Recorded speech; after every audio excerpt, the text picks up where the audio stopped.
Dr. Yonekura Haruka, Session 1, Log 115. Today's log is going to be a fairly important one, because it's my final log of Session 1. Today, on day 36, in the early morning hours, Student 14 murdered Student 5.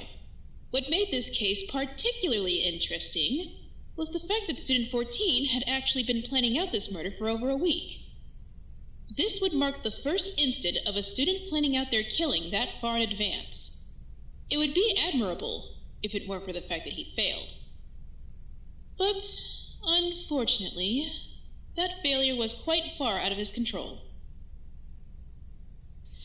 As a reward during the school's defense game, Student 14 gained access to the school's blueprints. This allowed him to utilize the school's staff passages and navigate throughout the building without being spotted. This made for a fairly perfect murder, even with Student 6 having access to the school's security cameras.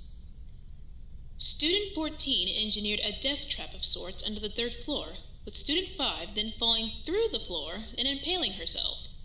All Student 14 had to do was collect her from the staff passage, dump her in the pool, and return to the med bay to secure his alibi. The plan was perfect. More than that, when the trial was coming to a head, the student body was entirely convinced that Student 13 was the killer. They were ready to vote. And then, they were met with some interference. The most important trial of the entire game. The final trial. Monomoko chose the final trial to interfere and drop hints. Unbelievable. The entire experience practically ruined now. Nothing else. We can still collect data from the previous 4 weeks. But regardless, it's incredibly annoying. What's more annoying is that Student 14 seemed to be completely aware of his environment. He spoke to the observers. He listed off the names of other students that were not part of his control group. It was incredibly aggravating to watch, and Monomoko wasn't nearly quick enough about shutting him down. I had to get on the PA myself, despite the fact that I would much rather have had the students be unaware of my existence. Well, no need to waste any more time, especially how long that trial ran for. We've had enough stalling for one day. Let's take a look at Dr. Khan's review of the execution. Let's see where my hard-earned budget is going.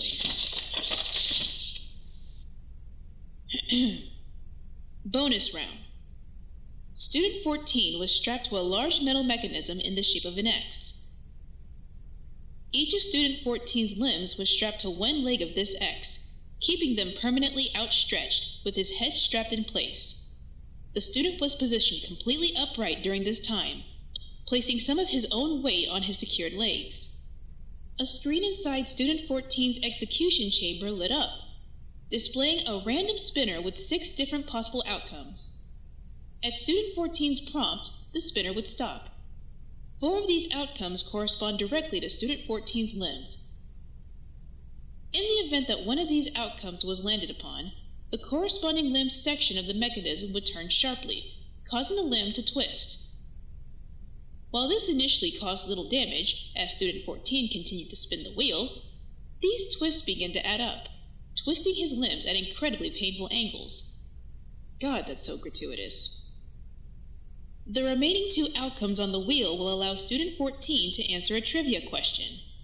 If he answered his question correctly, it would reverse 1 tick of the mechanism's twisting.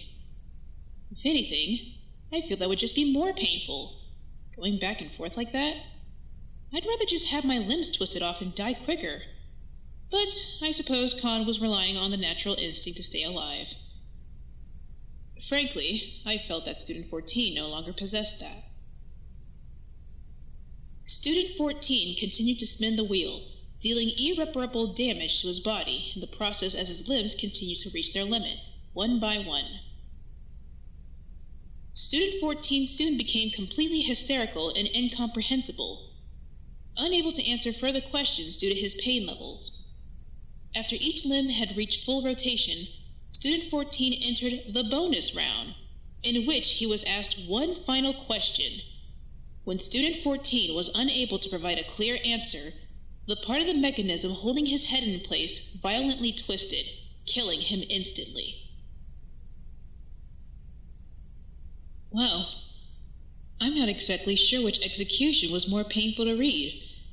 It was either that or student 10's death. What a way to go out. On the bright side, that's the last execution I'll have to read for some time. I'm not going to spend much longer dwelling on it, though.